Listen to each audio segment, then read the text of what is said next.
Historia de Jabobo. Tomo 2. Volumen 1. Patriarcas. Capítulo 6. Construcción de la muralla de Anshan. Así que hicieron ambos los arreglos oportunos para poder llevar a cabo todo esto. Resultó que allí mismo decidió quedarse el rey junto a su corte de manera temporal hasta que se iniciasen las obras, mientras que los demás hombres de alto rango, junto a sus familias, escolta y servidores, todos ellos regresaron a sus respectivos lugares situados a lo largo y ancho del imperio elamita. Y de esta manera se desarrollaron las obras de construcción de toda la muralla, todo en derredor de la ciudad de Anshan, junto a su castillo. Toda la muralla defensiva de la ciudad de Anshan era de doble muro y de 12 metros de altitud toda ella. Su borde superior estaba con muros entrecortados entre sí en forma de diente, por cuyas aberturas avistaban los atalayas y vigilantes y arqueros el horizonte y todos los que desde allí venían. Y entre ambos muros de la muralla colocaban grava gruesa para darle solidez. Y se comenzó construyendo la muralla por la parte trasera del centro administrativo del patriarcado, allí en el cerro de Madai, cerca del precipicio, habiendo un buen trecho entre los muros del castillo y la muralla de la ciudad. Claro está que los muros seguían el mismo diseño en todo el derredor de la ciudad, pero cuando éste se hallaba sobre alguno de los tres cerros, se le añadían unas planchas de hierro que cubrían el muro, pero sin tocarlo, porque se encontraban colocadas en forma de zigzag en posición horizontal, de modo que quedaban como cuñas de hierro que sobresalían en forma de placas, y a éstas se le añadieron púas puntiagudas de hierro afilado que cubrían toda la superficie de las placas de arriba a abajo, y estas placas tenían la misma altura que la muralla, 12 metros. Las púas estaban colocadas en un ángulo de 120 grados en forma abierta, por lo que éstas miraban ligeramente hacia el cielo, de manera que, ingeniosamente colocadas, cuando un enemigo trataba de subir por éstas y se caía, se desgarraba toda su piel y moría en el acto. Y peor aún, si caían entre el hueco formado por una cuña y otra, moría además de desgarrado, atravesado por todas partes. De esta manera se disuadía al enemigo de siquiera penetrar por esos lados a la ciudad. Y la longitud de las púas era de 2 palmos.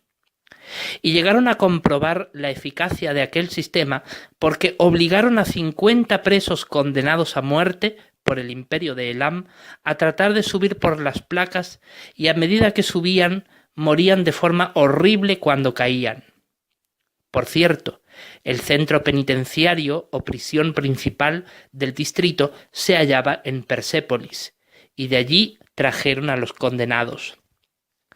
Cuando acabaron el primer murallón, en el cerro de Madai, colocaron en su punto medio la edificación de una torre secundaria. De ahí continuaron edificando la muralla en dirección noroeste, comenzando por la construcción de una torre principal al pie del cerro de Madai. Siguieron avanzando hasta llegar a la avenida Los Persas, en donde edificaron en sus ambos lados 2 torres secundarias y entre estas una entrada a la ciudad para dar paso al camino hacia Persépolis y Pasargada. Ahora bien, cada entrada a la ciudad tenía 2 puertas de doble hoja, una de hierro y cobre fuertemente atrincherada que daba a las afueras de la ciudad, y la otra de madera de conífera que daba al interior, es decir, a la avenida.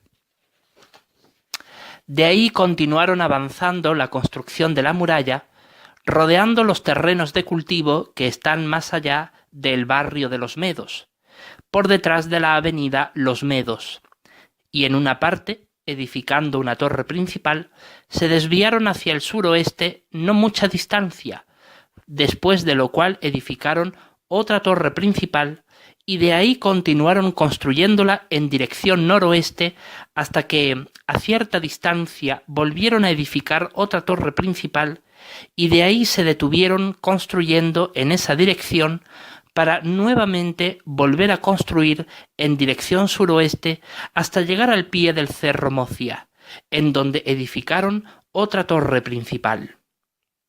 De ahí continuaron edificando la muralla en dirección como a la mitad del cerro, siguiendo su borde natural cerca de la cima, y bordeando el segundo templo de Ahura Mazda.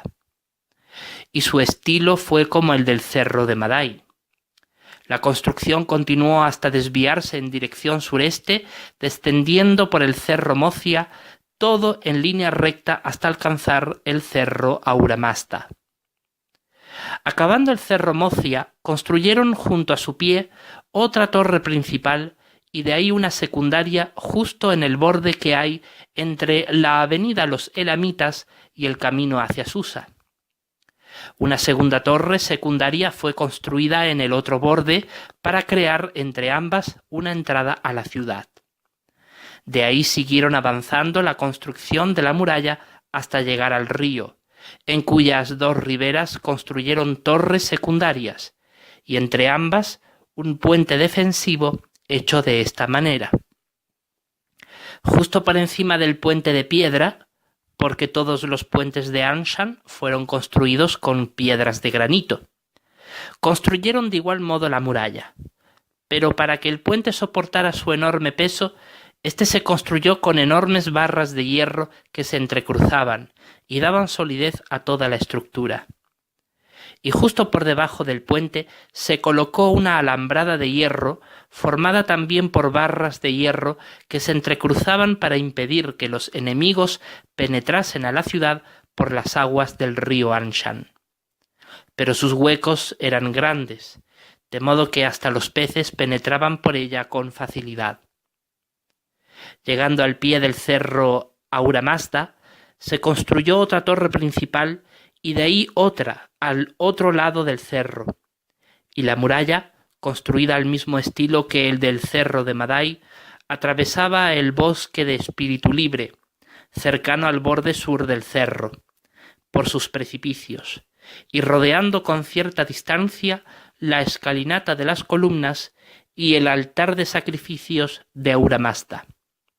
Finalmente, la muralla avanzó en dirección noreste con ciertas desviaciones para bordear el barrio de la India, alcanzar la entrada a la avenida Gran India y el camino hacia Karmania, y de ahí atravesar nuevamente el río Anshan de la misma manera que la vez anterior, y luego rodeando la zona donde se hallaban los graneros y los terrenos de cultivo, hasta alcanzar al fin la muralla que se comenzó por detrás del castillo de Anshan.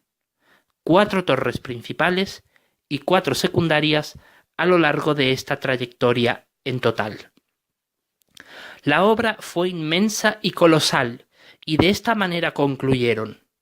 La mayoría de los varones físicamente capacitados que residían en la ciudad participaron directa o indirectamente en la construcción de toda Anshan, y las obras terminaron en la primavera del año 9 de Ser Frigio patriarca sobre Anshan, en el día 30 del 4º mes, según el calendario lunar babilonio.